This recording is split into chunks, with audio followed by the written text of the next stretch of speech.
হরে কৃষ্ণ। বন্ধুরা, আজ ৭ই জ্যৈষ্ঠ মাসের প্রথম বৃহস্পতিবার। এই জ্যৈষ্ঠ মাসে বৃহস্পতিবারে পালিত হয় মা লক্ষ্মীর জ্যৈষ্ঠ মাসের ব্রতকথা তিলোত্তমার পালা। এই ব্রত করলে সংসারে অভাব, দুঃখ, দারিদ্র্য ও শোক দুঃখ থাকে না, সংসার শান্তির হয়। তাই এই পবিত্র দিনে এই ব্রতকথা ভক্তি ও নিষ্ঠা সহকারে অবশ্যই একবার শ্রবণ করবেন। আপনি যদি ব্রত নাও রাখতে পারেন তাহলেও এই ব্রতকথাটি অবশ্যই শ্রবণ করবেন। মা লক্ষ্মীর আশীর্বাদ আপনার উপর সর্বদা থাকবে। চলুন তাহলে শুরু করা যাক জ্যৈষ্ঠ মাসের ব্রতকথা তিলোত্তমার পালা। বন্দমাতা লক্ষ্মী দেবী জগতের পতি, তিলোত্তমা পালা গাই দেহমা শকতি। গদাধর দাস নামে বিদর্ভ নগরে, ৭ পুত্র ৭ বধূ লয়ে বাস করে। ছোট বধূ কতকাল পিত্রালয়ে ছিল, সেই কালে ৬ যায় লক্ষ্মী ছাড়া হলো। ৭ ভাই দ্বারে দ্বারে ভিক্ষা যে করো, ৬ যায় লয়ে তাহা ভাগ করি খায়।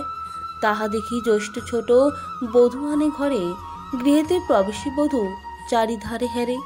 গৃহমধ্যে গর্ত হেরি স্বামীপতি কয়, হেন দোষা কি কারণে কহ মহাশয়। স্বামী তার কহে, প্রিয়ে শুনো দিয়া মন, একে একে কহি তাহা তোমারও সদন। এই ১৩ গর্ত হে গৃহের মধ্যেতে, ভোজন করিতে সবে হয় যে উহাতে। প্রতিদিন সকালেতে ভিক্ষা তরে যাই, খুদ কুড়া যাহা পাই আনি সবে খাই। এত শুনি তিলোত্তমা বলিয়া বচন, শুনো শুনো প্রাণনাথ করি নিবেদন। প্রতিদিন ভিক্ষা করি আসবে গৃহেতে, যা কিছু পাবে দিবে আমার সাক্ষাতে। সেই সব দ্রব্য আমি করিব রন্ধন, রন্ধন করিয়া সবে করাবো ভোজন। পরদিন ৭ ভাইয়ে ভিক্ষা তরে গেল, তিলোত্তমা কাছে সব আনিয়া যে দিল। লক্ষ্মীস্মরী রন্ধন করে গুণবতী, ঝোলে ঝালে ৭ ভাইয়ে খাওয়াইল সতী। পরে জয় যায় খাওয়াইল করিয়া যতন, নিজ প্রতি পাতে পরে করিলা ভোজন। এই রূপে কতকাল কাটিয়া যে গেল, তিলোত্তমা সকলের আদরিণী হল।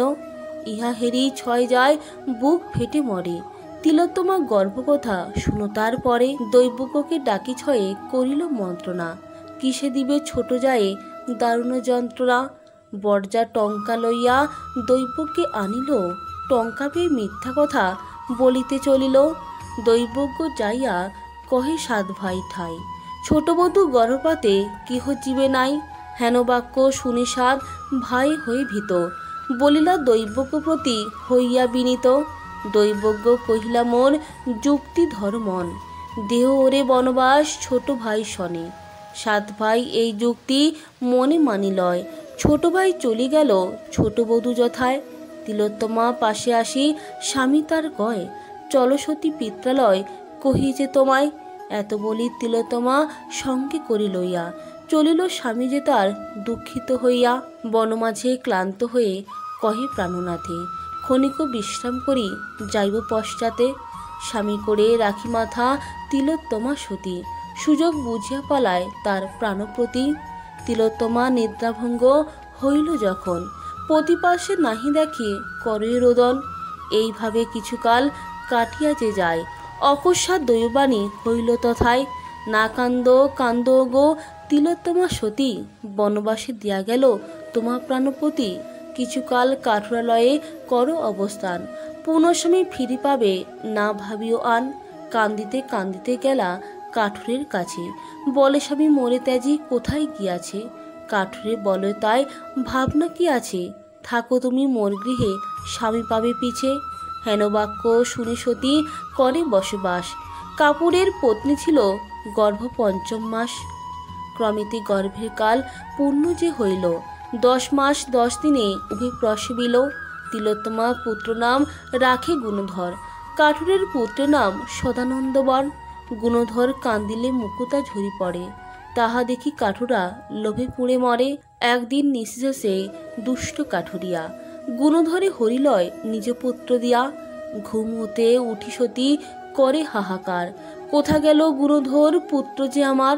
সেই কালে মা লক্ষ্মী ব্রাহ্মণীর বেশে, উপনীত হইলা আসি তিলোত্তমা পাশে।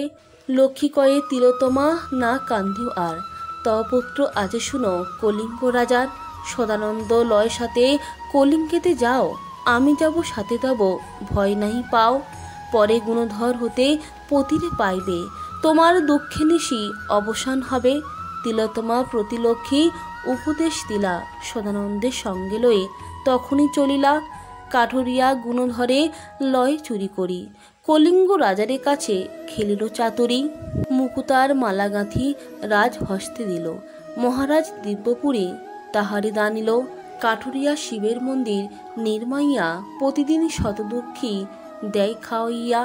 গুণধর যেই কালে ষোড়শে পড়িল, সেই কালে তিলোত্তমা কলিঙ্গে আসিল।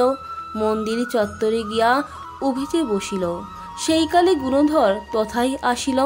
তিলোত্তমা প্রতিচাহী বলিলা বচন, কোথা হতে এলে মাতা কহ বিবরণ। আমার পিতার হয় এই দেবালয়, অতিথি আইলে তারে অন্ন দিতে হয়। তিলোত্তমা বলে বাছা, কিবা তব নাম, কেবা তব পিতা হয়, কোথা তার ধাম। মোর নাম গুণধর, শুনো গো মাতা, ওই দেখো পুরী মোর পিতার নাম রতা। মপুত্র হ বলি কান্দিয়া কহিল, চুরি করি রতা তোরে আনিয়াছি হেতা। কান্দিলে নয়ন জলে ঝরিত মুকুতা, কেমনেতে রথা তাহা জানিতে পারিল। নিঃশেষে তোমা ধনে হরিয়া লইল। এত শুনি গুণধর উঠিল তখন, রতা কাঠুরিয়া পাশে দিলা দর্শন। জিজ্ঞাসিল গুণধর রতারে তখন, কেবা মোর পিতা মাতা কহ গো এখন। দৈবকের কাছে গিয়া শুনিয়াছি আমি, সে কহিল পিতা মোর নহযোগ তুমি। এত শুনি রতা কহে অতি সত্য কথা, 5 মাস কালে গত হলো তার মাতা। সে অবধি দুহজনে করি যে পালন, দৈবকের কথা মিথ্যা নয় বাছাধন। এত শুনি গুণধর কহিল তখনই, পেয়েছি মাতার মোর সন্ধান এখনই। আসিয়াছে তব পুত্র মাতার সহিত, নিজ হিত চাহ যদি চলহ তরিত। এত শুনি কাঠুরিয়া চলিল তার পাছে, আসিয়া হাজার হোস তিলোত্তমা কাছে। সদানন্দ কোলে নিলা রতা কাঠুরিয়া, গুণধরে কোলে লয় আনন্দিত হইয়া। তিলোত্তমা পুত্রলয়ে করিলা গমন, পথমাঝি লক্ষ্মীমাতা দিলা দর্শন। লক্ষ্মী সঙ্গে দহে যায় হরষিত গিয়া, বনের মধ্যেতে সবে উত্তরিল গিয়া। বিশ্বকর্মে ডাকি লক্ষ্মী বিষ্ণুর বনিতা, আসি বিশ্ব লক্ষ্মীপদে নোয়াইল মাথা। লক্ষ্মী কয়ে বিশ্বকর্মা করহ গঠন, অপরূপ অট্টালিকা দেখিতে শোভন। বিশ্বকর্মা অট্টালিকা নিমেষে গঠিল, তাহে গুণধর রাজা হইয়া বসিল। হেতা 6 ভাই বলে দুঃখে দিন চলে, ছোট বধূ যে অবধি বনবাসে গেলে। বড় ভাই বলে রাজা সরোবর দিবে, চলো ভাই সবে যাই উদর পুরিবে। 7 ভাই গুণধর রাজ্যেতে আইল, আপন স্বামীর দেখি সতী যে চিনিল।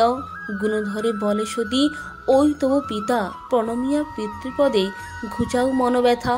জ্যৈষ্ঠ মাসের পালা এ নিবারণ গায়, সবে মিলি হরি বল পালা হইল সায়। ইতি জ্যৈষ্ঠ মাসের ব্রতকথা সমাপ্ত।